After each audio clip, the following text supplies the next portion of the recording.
Europe Soir. François Claus sur Europe 1. Il est 19h11 sur Europe 1. On a choisi cet été de prendre des nouvelles des personnes qui ont bénéficié d'un coup de main cette année dans l'émission Circuit court que vous retrouvez tous les jours entre 13h et 14h avec Anne Le Gall et Maxime Switek. François. Oui, absolument. Nous étions le 16 mars dernier exactement avec Maxime et Anne. Et ce jour-là, dans Circuit court, c'est Erwin Faure, le fondateur d'Ecomégo, qui était à l'antenne. Bonsoir Erwin Faure. Bonsoir.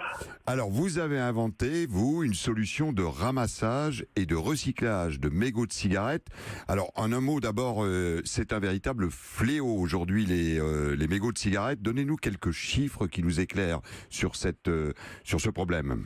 En quelques chiffres, en France, on estime à 40 milliards de mégots de cigarettes qui sont jetés par an sur le territoire national. Et un mégot, c'est 12 ans pour se dégrader.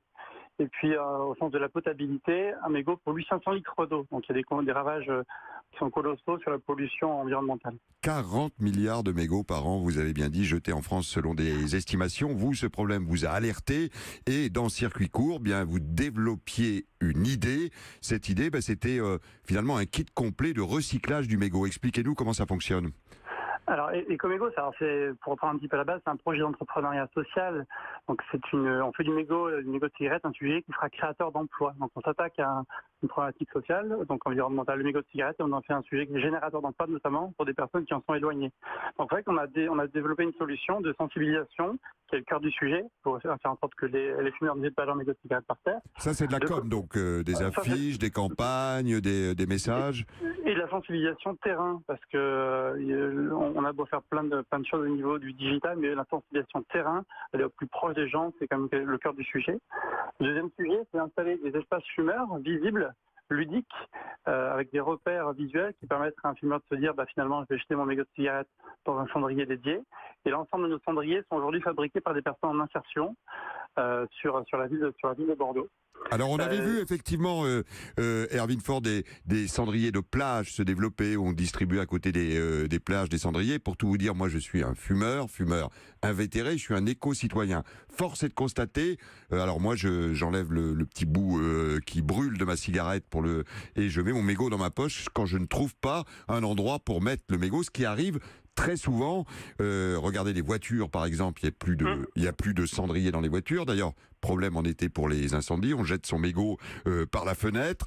Vous poussez à l'idée de développer des espaces, des cendriers. Alors, il y a plusieurs choses. Il y a les points d'apport volontaires pour faire en sorte que vous, en tant que citoyen, vous puissiez rapporter les mégots de cigarettes de chez vous ou d'autres voitures dans des points éco-mégots et qu'ensuite on puisse les recycler. Puis il y a le fait de créer des espaces éco-mégots dans des bars, des restaurants, sur des arrêts de bus, arrêts de tramway, devant des lycées, pour faire en sorte que tout un chacun jette son mégot de cigarette dans un cendrier dédié. Alors, dites-nous, depuis le 16 mars dernier, Erwin Faure, ce qui s'est passé depuis votre passage sur Europe 1. Donc, on avait vu, vous étiez à l'origine d'une expérience totalement inédite à Bordeaux. Où en est-on, donc, 6 mois après ? Il y a eu pas mal de choses qui sont passées depuis le temps. La ville de Bordeaux nous a fait encore plus confiance parce que nous installons actuellement 50 cendriers supplémentaires avec un contrat de 4 ans, donc qui permet de sécuriser la création d'un nouvel emploi. Pour cet été, nous avons signé 20 festivals un peu partout sur la France qui ont développé des solutions éco-mégots, donc faire en sorte que les festivaliers ne jettent pas leur mégot de cigarette par terre. Et puis sur un registre un peu plus national, actuellement nous sommes en train de nous développer sur la ville de Lyon, sur le Grenoblois et sur la ville de Paris. Écoutez, ça a été une belle action du côté de Circuit court. Je transmettrai, je vous promets, à Anne Le Gall et à Maxime Switek. Merci Erwin Faure d'avoir été en direct dans Europe Soir. Et c'était, Carole, intéressant de voir comment une initiative née en partie sur l'antenne d'Europe se développe depuis Bordeaux ailleurs en France. Europe 1,